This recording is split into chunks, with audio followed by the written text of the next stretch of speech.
આજનો ઓડિયો પરમપિતા પરમાત્માને શરણે સમર્પિત કરું છું. આપ સૌની શુભેચ્છા અમારા પર બની રહે તેવી અભ્યર્થના સ. જય શ્રીમદ નારાયણ. શ્રીમદ ભગવદ્ ગીતા અધ્યાય 10 પરમેશ્વરનું ઐશ્વર્ય શ્લોક 26-29. હું સર્વ વૃક્ષોમાં અશ્વત્થનું વૃક્ષ છું અને હું જ દેવર્ષિઓમાં નારદ છું. હું ગાંધર્વોમાં ચિત્રરથ છું અને સિદ્ધ પુરુષોમાં હું જ કપિલ મુનિ છું. અશ્વત્થ વૃક્ષ બધા વૃક્ષોમાં સૌથી ઊંચા તથા સુંદર વૃક્ષોમાંનું એક છે અને ભારતમાં લોકો તેનું એક નિત્ય કર્મ તરીકે દરરોજ પૂજન કરે છે.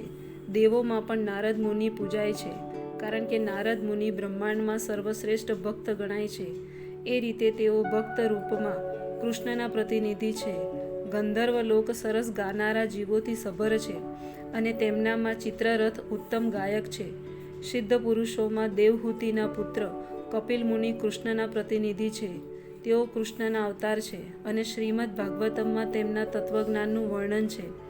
ત્યાર પછી બીજા એક કપિલ નામે ઋષિ તેમના તત્વદર્શન માટે પ્રસિદ્ધ થયા હતા, પરંતુ તે નાસ્તિક હતા.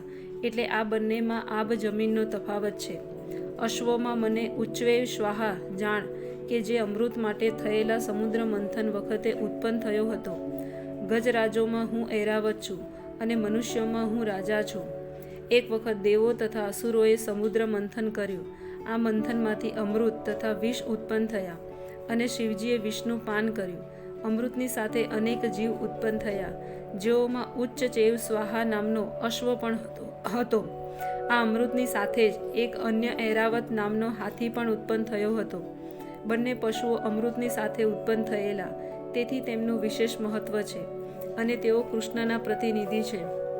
મનુષ્યોમાં રાજા એ કૃષ્ણનો પ્રતિનિધિ છે, કારણ કે કૃષ્ણ બ્રહ્માંડના પાલક છે અને પોતાના દૈવી ગુણોને કારણે નિયુક્ત થયેલા રાજવીઓ તેમના રાજ્યોના પાલકો છે.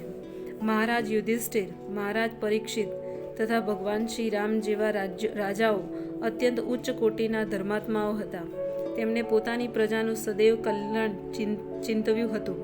વૈદિક સાહિત્યમાં રાજાને ઈશ્વરનો પ્રતિનિધિત્વ ગણવામાં આવ્યો છે, પરંતુ સાંપ્રત યુગમાં ધર્મનો હાશ થવાથી રાજાશાહીનો ક્ષય થયો અને અંતે તેનો વિનાશ થયો.